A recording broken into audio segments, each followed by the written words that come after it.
Nowadays, coffee is one of the most widely consumed beverages in the world and is an important commodity in the global economy. In countries like Italy, Turkey, and Ethiopia, coffee is an important part of daily life and is consumed throughout the day, often as an espresso with a strong and bold flavor. Here in Canada, coffee is considered a staple drink often consumed in the morning to start the day. According to the Coffee Association of Canada, Canadians consume over 9 billion cups of coffee per year. The consumption of coffee in Canada has been increasing over the years and ranks among the top 15 coffee-consuming countries in the world. In these cultures, coffee is often seen as a social activity, and people may gather in cafes or at home to enjoy a cup of coffee with friends and families. According to carefully observed coffee shops, those who consume coffee most regularly are business workers, and the majority of coffee consumption is concentrated during the mid-morning and mid-afternoon. People who work in jobs that require prolonged period of concentration, such as office workers and students, tend to consume more coffee than those in other occupations.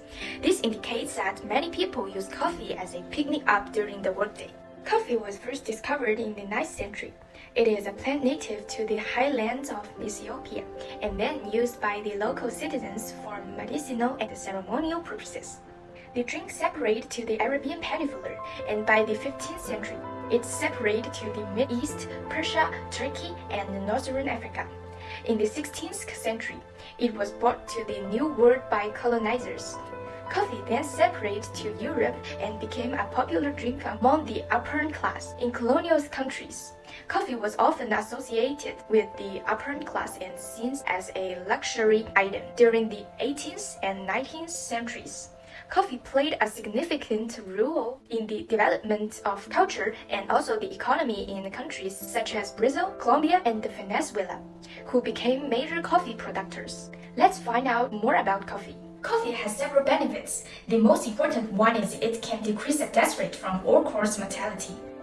A 2022 report in the Annals of Internal Medicine shows there is a U-shaped correlation between coffee and death rate. Among those without underlying diseases, if people continue to drink black coffee every day for a long term, you will minimize 29% of the death rate than the group who completely avoids or abstains from drinking black coffee. And the group who drink the black coffee with 3 grams sugar per cup will even have a lower 2% death rate than the group who drink black coffee. Taking care of one's psychological well-being can also lower the death rate. Coffee can make people excited because it includes caffeine, a vital player in promoting some degree of happiness and excitement for the ordinary person. Caffeine is the main element in coffee and can relieve stress. This is also a benefit for people who rely on a certain amount of caffeine in coffee to cope with psychological stress. So coffee can be seen to prevent the slow slide into depression. Also, coffee can trigger the brain into secreting dopamine, a neurotransmitter that allows people to feel pleasure, satisfaction, and motivation. When there is a large stress, the body will produce a stress hormone, which is cortisol. However, coffee can inhibit cortisol's secretion. The benefits of coffee do not stop there. Coffee can also lower the incidence of diabetes and Alzheimer's disease risk, prevent skin photoaging by reducing skin stains, and increasing feeling of satiety for those who are set up on weight loss as their health goal. As we are all too familiar, there is more than one side to most of life's gifts, and so it is with coffee. Sadly, coffee will stimulate the production of more gastric acid, which is not good for people with stomach problems. It will be easy to trigger anemia.